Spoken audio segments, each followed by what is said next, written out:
welcome to the Holiday and Cruise Clinic. I'm Jemme Gofton with another edition of the programme that aims to make your next cruise or holiday as problem-free and relaxing as possible. So if you have a holiday, cruise or travel-related question, here's how to get in touch. OK, you can search for us on Facebook and Twitter. Just search for the Holiday and Cruise channel. Or you can send in your questions to our website, www.holidayandcruisechannel.co.uk. Or what about writing us a letter? The address is the Holiday and Cruise Channel, Cavendish House, Brighton Road, Liverpool L22 5NG. Now, in today's programme, we're talking about holidays in Majorca. A beautiful island in the Balearics, Majorca is a great holiday destination. Now, Majorca does have it all: glorious beaches and majestic mountains, a wealth of historical buildings and cultural experiences, a buzzing and cosmopolitan city, theme parks and shopping till you drop. That's the bit I like. Whether you want to visit a beautiful country house, enter one of the remarkable caves or chill out in a beach club, Majorca has it all. And one company who offer package holidays to Majorca is Let's Go Holidays. And here to tell us more about Majorca has to offer it's Daniel Reilly. Daniel, now, let's talk about the basics of Majorca. I've been a lot. But actually, I'm a little bit stuck of where to point to it on the map. So how long does it get to take there, and where is it on the map? Well, obviously, as you've just mentioned then, the Balearics. So we're positioned slightly in the middle of the Med, on the Spanish side, and it takes roughly between 2.5 hours to 2 hours 45 minutes from most of the UK to get there. So very doable. Yes, it's a nice, easy flight. You think by the time you've actually taken off and you've sat down and you've had your bit bite to eat and everything, then you're pretty much already, the descent's already started. So for children especially, it's a really quick, easy flight, and you're not sat there for hours sort of wondering, well, what are we going to do to spend the time? It does go by a lot quicker than you expect. And because we're talking about the basics of where it is in the world, how we get there, let's talk about the basics of the spelling, because my first question to you was, well, it's spelt in so many different ways, isn't it? We say Majorca, but actually it's spelt M-A-L-L-O-R-C-A, and that's the actual spelling, isn't it? That's the proper spelling of it is obviously double L, but that is the same pronunciation of Majorca. It's just a double L in Spanish is basically the Mia, and so that's how we've changed it to J, but it is, you'll see it spelled both with a J and also double L as well. It's the same country, same island, same place, pronounced the same, just obviously slightly spelled differently. So we're not to get confused? Not to get confused, no, same place. So it's been a very popular place for package holidays since, well, I would say the 1960s. Yeah. Why? I think you've covered it quite quickly on your introduction there, because it's so diverse and it appeals to everyone, whether you're looking for just a package holiday or a luxury sort of retreat or want to go out with the kids. There's something there for everyone, and I think that's why for basically 5 decades it's been so popular, and it's as popular now as it was back then, and even more so. And I think that is purely down to how diverse the island is, and that it really does have something for everybody. OK, so let's break down the diversity of it, starting with the nightlife. I have been on many a hen party there, I'll be honest. I went to Port Owls for those hen parties. So, yes, we've got the party side of it. You have, as you say, Port Owls. Very nice, obviously, very upmarket area. Is it? And I was there. What did I know? There we go. But obviously, you will have seen the port, which they've spent a lot of money on, and it's a very, very upmarket sort of resort now. Obviously, going slightly further to the west, you come across Palma Nova and then Magaluf, which is obviously very notorious for its nightlife. They're slightly changing the way that the nightlife is in Majorca at the moment, because there's a big push by the local government to slightly calm everything down, because obviously, as you say, it has got a reputation, the likes of Magaluf, and so the change in trying to put more 4-star hotels and making it more family friendly. They haven't done away with the nightlife, but certainly it's not as boisterous as it used to be in years gone by. But then you've obviously got Palma itself, which with it is as every major city has fantastic nightlife, and Palma's one of the slightly more expensive to go out, but it's really good with probably some of Spain's biggest clubs there as well. So certainly nightlife wise, there's enough to keep any party goer entertained. But even if we're talking about somebody, you know, you get to an age where you're not happy to party anymore, you a bit of fine dining, sitting on the port maybe, looking at nice yachts and boats. So you can party hard, but you can also chill out and dine relax as well. Yeah, that's the thing. There's some... As I say, going back to what you said about why people go, it does have everything as far as if you do just want to have a nice night where you have a few drinks, listen to some music, then that's there. If you want to go and party hard, that's there. And you think it's a nice... The nice part about it is it's nicely segregated as well, so you don't necessarily have to go and be surrounded by everyone who wants to party, and you want to actually just have a nice evening meal. There's enough there for everybody, enough space, and certain resorts obviously offer more towards the latter or to the former, obviously the first. So it's about doing your research before you go, I guess. I guess, yeah. Okay, so we've talked about the nightlife. Let's talk about the beaches, because we all love just a little hole where we just flop down on the sand and we don't do much. So are there tons of beaches?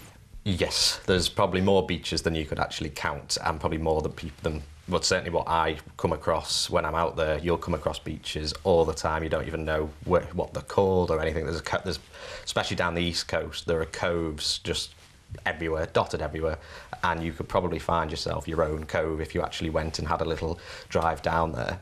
You'd find a beach where nobody is, and you could literally have your own private beach. But there's some fantastic beaches on the island. So we've got private secluded beaches, but have we got family-friendly beaches where they can maybe have a go on the, I don't know, the Pedlos or whatever? one of the best family beaches is Alcudia. That's actually Alcudia Bay, which covers obviously Alcudia and up to sort of the Camp Picafort area, and that's probably one of the best for family. It's shallow water, it's calm, and for kids it's a great choice as far as that's concerned. It's just been Playa de Muro, which is part of the Alcudia Bay sort of side of the beach, has just been voted by online one of the best beaches in the world. So that gives the sort of indication what families are thinking as far as that side. But again, the same, that Palma Nova, places like that, they've got great beaches to choose from. There's not many which you'd say are not sort of family friendly or safe. Obviously, for most of them are sort of design catered, and they make sure that it's if you've got a family, then it's, as I say, like we said before, it's worth checking. Obviously online, some of them have got not necessarily the stronger undercurrents, things like that. So it's worth having a quick look. But generally, the big ones are great for families. Well, we like insider knowledge on this programme, and since you are a connoisseur of Majorca, we'd like to know your favourite beach area. See, that's a difficult question. We'll all be turning up there, by the way, in the summer. Oh, it's not probably... I know it's actually probably going to be a cliche, but... And it's not one of the private ones. My favourite beach is actually Palma Nova Beach, but in the winter. Because you've got white sand, but nobody around. And it's just so peaceful to just sit. You can just sit there, and there's obviously very few people about, and you've basically got an entire beach. And weather-wise, in the winter, what are we looking at? It depends on what month, obviously, but it does go a little bit chilly towards the end of... sort of, you're looking at November time. It can drop down to roughly during daytime temperatures. You're looking at the high teens. It doesn't generally drop below 15 degrees, so it's still a lot warmer than the UK. Oh yes, that's t-shirt weather to us. Yeah, absolutely. But it's certainly once you get to March, it starts warming up again, and by the time, for instance, you're into April, then it's 20 degrees plus. So it doesn't have a very short sort of winter period. They literally get a burst of a month or two where they get a bit of rain, get a bit of obviously colder temperatures. Gives the island a very green feel over the winter as well, which is different when you fly in, because instead, obviously, with Spain, and you're usually flying in and you're used to just seeing the barren sort of landscape because it's so dry. Flying into Majorca over the winter, it's like coming into Britain, because everywhere's green and there are fields everywhere. And it's such a strange sort of concept when you're coming in thinking this is supposed to be Spain, but you're actually flying into somewhere which could actually be flying into Manchester or London, and you think there's just green fields everywhere.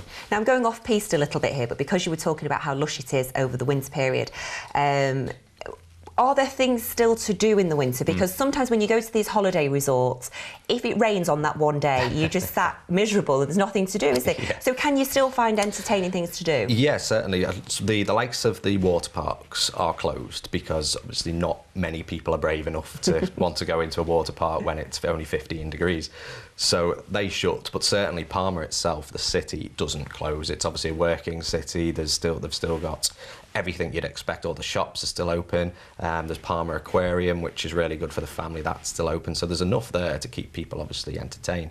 And the Balearic government are pushing winter holidays more now because they want to highlight the fact that the island doesn't close. It's still there. There's still lots of people there. There's still businesses all open, but for some reason a lot of tourists have obviously stopped in the past few years, or the past 10 years, bothering to go. And they sort of, partly down to flights as well, a lack of over the winter months, but certainly that's being changed slightly now, and more winter holidays to Majorca are being offered, and that's something we're obviously looking at as well.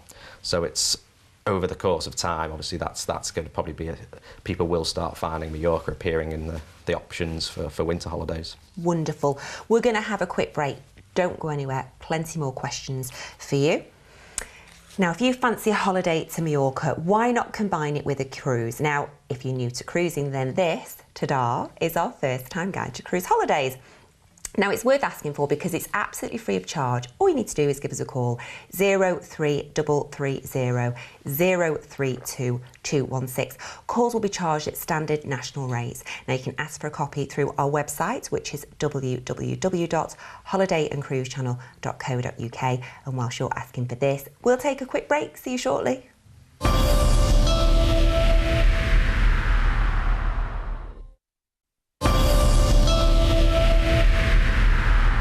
Welcome back to the Holiday and Cruise Clinic. It's great to have you with us. In today's programme, we're talking about the popular destination of Majorca, and Daniel Reilly is still with me. Now, before the break, we chatted very, very briefly about Palma and, the delights of it. But I think we need to delve a little bit further and find out more about what it has to offer, because I have been for tapas once, and it was a real nice, hustly vibe. But not too hustily. Does that sum it up or not sum it up? Yeah, but I just say for a city break, it's fantastic. It's actually been, again, going back to votes and things, what the public vote for. It's actually been voted last year as one of the best places in the world to live. So that says a lot about the people who are living there, never mind people who are obviously going to visit. But as you say, they've got the impressive port. That's the first thing you'll probably notice when you drive in, as well as the cathedral. I think those are the two big things that stand out when you see that port, with obviously all the multi-millionaire yachts and everything all lined along the front. They are pretty breathtaking, those yachts, aren't they? I mean, there is sort of as big. You can't even see how big they are. Some of them are, you watch them get bigger and bigger and bigger, and obviously they're straight away you've got the drive down the Maritime sort of down there.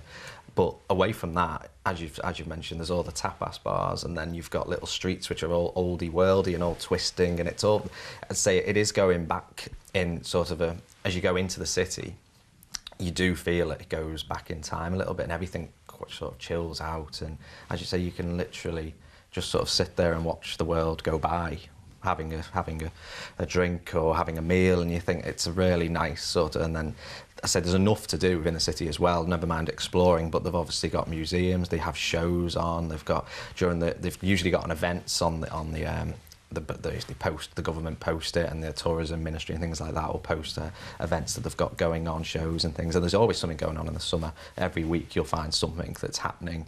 The sports, very popular over there, so they've got a big football stadium, they've also got cycling stadiums. There's a lot to do just within, you could actually have a whole week in Palma just sort of looking around the city, and you think you're close enough to be to the beach as well, if that's what you want, to have a bit of a go around some of the beaches, but then back to the city to explore and have that sort of city life without the madness. Well, you've got the best of both worlds, and I must admit it wasn't too crazy a city for me. No. Sometimes when you go to places like Istanbul, it's so hustly and bustly, but that was a great place.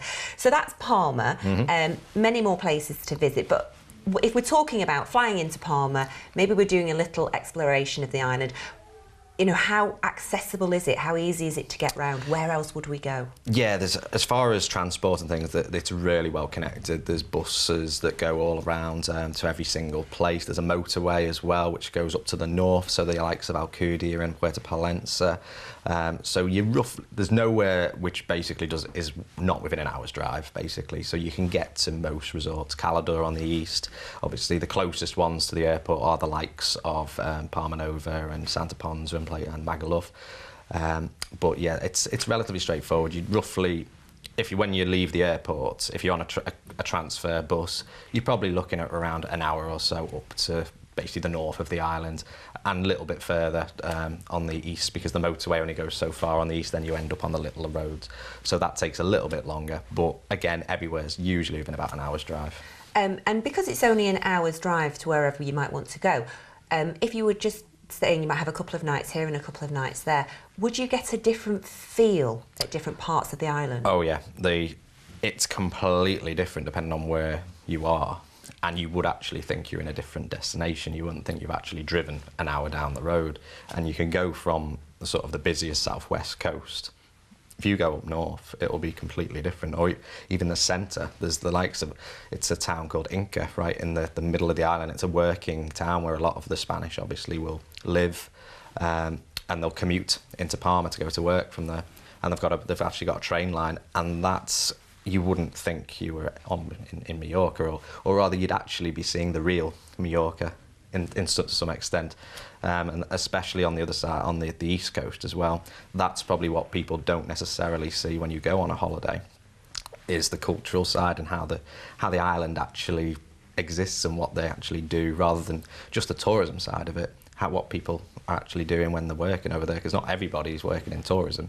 Obviously they've got a big they've got banking sectors, they've got everything over there as far as for work is concerned, and farming as well. That's a big one in the olives and everything like that obviously in the centre of the country. So there's certainly, I think a lot of people, if they think they've seen Majorca and they've been just on a package holiday or something to one of the resorts, hasn't really seen Majorca. There's still a lot to see. What I need to do now is bring the programme down to my level and talk about celebrities. This is all I know about. Because you see those big yachts, and you always hear, oh, it's such and such a person, it's such and such a person. So come on, let's drop some names. Who goes to Majorca? There's quite a few famous people who've obviously got places in Majorca. Michael Douglas is probably one of the most famous, who's got a villa. Going slightly more sporting, you've got Rafa Nadal, who's actually was born in Majorca, and he still lives over there as well. And he's just actually opened his own hotel up over there, taking a step away from his tennis stars. Mr. Branson has also now decided that he's just bought a place on Majorca as well. I think that's going to be turning into a luxury hotel / one of these spend lots of money staying there type resorts. But as you say, there's a lot of people who are very, should we say, rich, who do go to Majorca, as you say, with all of the yachts and everything, and you see the flash cars and everything else. It is a bit of a spotters for celebrity spotting. Palma certainly is the place if you want to see somebody who's you've seen on television or something before. There's a few of them. I must admit, the girls and I like to spot the yachts, spot the boats, spot the flash cars. It's very exciting. But however, when we are doing that, we are doing it on a very tight budget, I hasten to add. So we've spoken about, obviously, you know, Tennis Hotel and Richard Branson's latest hotel, which, you know, perhaps when we win the lottery we might go there. What about if we are on a budget? Yeah, it's as we said before, it is something for everyone. Package holidays now, you can pick them up for relatively cheap. You can get a good deal, certainly. You're looking at, I would say, what people, if they're on a real budget, what's probably the best to look at doing, rather than saying going all inclusive, is actually look at some of the self-catering apartments, because food over there you can pick up really cheap in some of the larger supermarkets. And if you just do a run to the supermarket, stock up on your drinks, stock up on your food, and you think you could actually do it like you would be at home, to be fair, as far as you'd spend the week normally doing your shopping at the shops here. You just go over there and do your shopping there, and you'll probably find it cheaper as well. And that there are plenty of self-catering apartments out there which you can pick up for a good deal. But again, if you do fancy all-inclusive, then there's some really good deals to be had. Obviously, it does go more expensive as we go into the peak summer months. So if you're able to travel sort of outside the peak summer of July and August, then that's usually when you can find some really good deals. But obviously that's it's down to the luck of the draw. It is. In the supermarket or when we're dining out, are there any specific local foods or beers or wines that we should give a try? There's quite a few, obviously, local beers that I'm familiar with. We like that. And some of my favourite are actually the Spanish beers. As you mentioned earlier, well, tapas is obviously very, very popular over there. But I personally am a big fan of Mau beer, which is, people perhaps might know it as Mahu, as sometimes they look at it, where it's spelt the way it's spelt. But that's becoming more popular in the UK, but that's a really, really popular Spanish beer. OK, we'll keep an eye out. There's quite a few, so you generally can't go wrong. You'll find a number, but the best thing is looking down the menu is just trying to find a little something different and seeing what it's like, because that's obviously holidays in theory should all be about exploring and trying new things, and certainly there's a few. You'll find looking down the menu a few things, oh, that sounds interesting. Fish obviously is very, very popular over there, given where it is. You'll find a lot of fish restaurants, especially in the ports, and some of them are really nice. Let's talk about water attractions. Obviously, we've spoken about the boats. Can you actually, obviously, you can't tour on one of those big yachts. P. Diddy won't let me on, I asked him. No. But can you do boat tours? You can, yeah. There's most of the ports will have whale and dolphin sort of going out. You'll find going back to parties, you certainly find the booze cruises, as they call them, and going out, obviously have a few drinks on the waves into the sunset and things like that. But yeah, there's a lot you can always find, or you can even just get a pedalo and go out for a little run yourself if you really want to. But there's plenty of boat options out there. You'll find them at most of the major beach resorts and most of the ports as well. So would you suggest once you get there, just look into what you want to do and maybe just book it there and then? Yeah, that's generally the best. You don't know when you get there whether your plans are going to change or what you're going to do. You might wake up and not really feel like moving, and I want a day in the sun. So I think unless you really want to plan everything down to the latter and have your itinerary written up, it's easy to just go out and you can book on the day to say, even to the point where you say, I want to go in the next hour. You think most people generally will just turn up and say, oh yeah, I'll do the boat tour. You'll find the ticket touts all around that sort of area. You can go and ask and obviously try and negotiate a better price for. And whilst I'm negotiating, what currency am I negotiating in? You'll be in euros. In euros, OK, that's yes. good to know, because we've always got some left over from another holiday, haven't we? And we can spend them again. And just remind me how long it takes to get there, because it's very accessible. It's roughly from the north around 2 hours 45 minutes, and from the south you're looking at around 2:30. And how far in advance do we need to book our holiday? Can we get a last minute, or do we need to be organised? Again, it comes down to the market, really, and what people are doing. You can pick up your last minute deals, and it is down to the luck of the draw whether or not they will be more expensive, or you might be really lucky and find a bargain. A lot of the advice that we give people is obviously the earlier you book, the better deal you're going to get. You're going to have a lot more room options, you're going to have more hotel options, because once the hotels start filling up, obviously the prices go up, rooms become unavailable, and that's when people all of a sudden don't get the holiday they want. So if you're really flexible and you're not bothered, then you can go for last minute. If you particularly want to go to a particular resort or stay in a particular hotel, then the best advice is to try and book it at least sort of 6 months in advance to try and get that. Get everything you want basically in without having to sort of go, oh, well, I can't do that, I'll have to do this instead. OK, and a lot of our viewers will be visiting Majorca for one day only on a cruise perhaps. So if you were one day only, what do you have to see? Obviously, if you're coming in on a cruise ship, you're going to be docking into Palma. So straight away, you've got the city there, which you could probably spend all day just looking around the city. But there's a lot of things. Obviously, if you've got children, things like that, I'd definitely recommend Palma Aquarium, which would literally, from the actual getting off the ship, you're probably looking at 5-10 minutes in a taxi to get there. That's great. We'll keep the kids entertained for hours.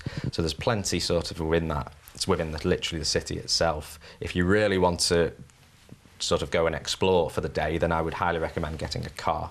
and just you can pick them up within the city from there's quite a few of the car rental places dotted around, and get out onto the motorway or get out onto the and head out onto the east side of the island, because that's something you'll find some views that really will blow your mind when you see the mountains and you see the sea all rolled into one. And I think it's really spectacular, and I think that's when you start seeing the real Majorca, is when you get over to that side, away from the tourism sort of side of it, and get into nature and see what's out there. Okay, this is perhaps the most random question I've ever asked on television. Spanish people going through the airport, big white boxes. What's that all about? They are pastries. Ooh. It's a Majorcan delicacy, and I'm never sure about the pronunciation, but it's along the lines of ensaimada. And that's what they call them, and that's what you'll probably get it totally wrong if you go into a bakery and ask for one. Yeah. But that's basically what they are, and they're a Majorcan delicacy, and they're big pastries. That's obviously why they're in big boxes. Yeah, they're in big boxes. But when people obviously come over from the mainland, that's one of the big things that lots of them take home with them, because I presume they can't get them at home. So when they visit Majorca, that's why you'll see them all walking through with the big pizza-type boxes, thinking they're all off home. I feel I've missed out on something. There's something about them. I've never had one, but they clearly must be really nice if everybody wants to take them. You must have one next time, by the time you next come on the show. Yeah, I'll let you know. Thank you so much for your time. It's been wonderful chatting. Pleasure. Now, that's all we've got time for on today's edition of the Holiday and Cruise Clinic. My huge thanks to Daniel Reilly, and thanks to you for watching. I'll see you next time. Bye.